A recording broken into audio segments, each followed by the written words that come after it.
jewelry, or boats because they want to look rich. They look rich, but in reality they just get deeper in debt on credit. The old money people, the long-term rich, build their asset column first. Then the income generated from the asset column buys their luxuries. The poor and middle class buy luxuries with their own sweat, blood, and children's inheritance.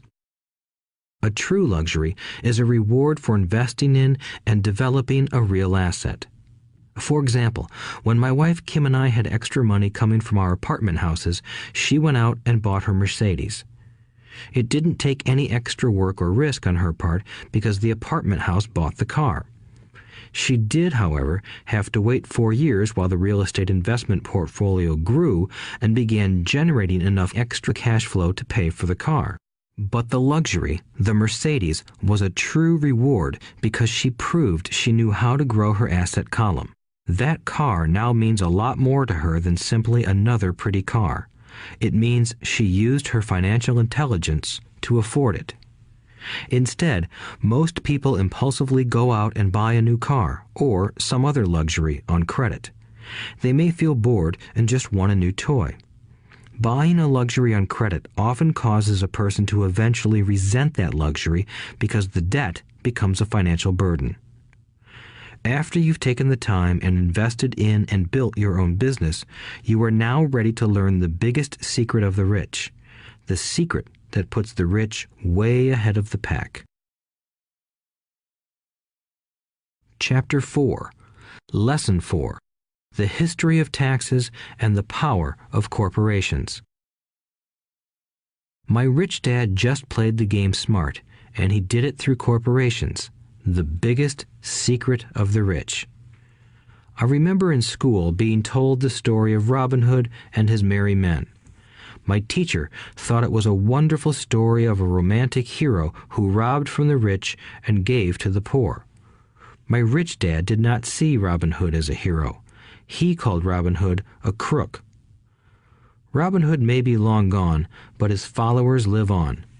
I often still hear people say, "Why don't the rich pay for it?" or "The rich should pay more in taxes and give it to the poor."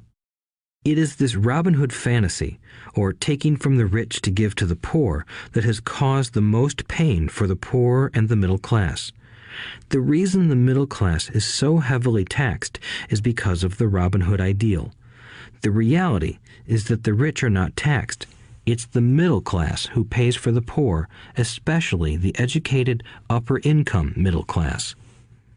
Again, to understand fully how things happen, we need to look at the history of taxes.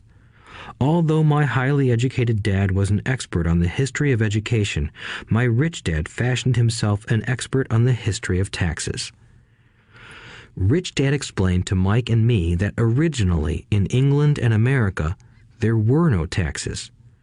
Occasionally, there were temporary taxes levied in order to pay for wars. The king or the president would put the word out and ask everyone to chip in.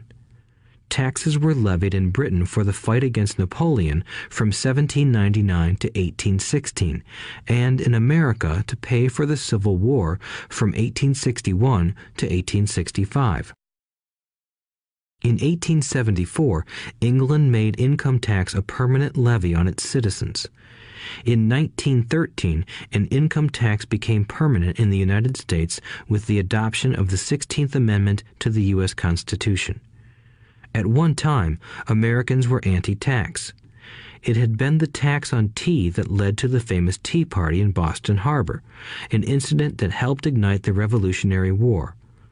It took approximately 50 years in both England and the United States to sell the idea of a regular income tax. What these historical dates fail to reveal is that both of these taxes were initially levied against only the rich. It was this point that Rich Dad wanted Mike and me to understand. He explained that the idea of taxes was made popular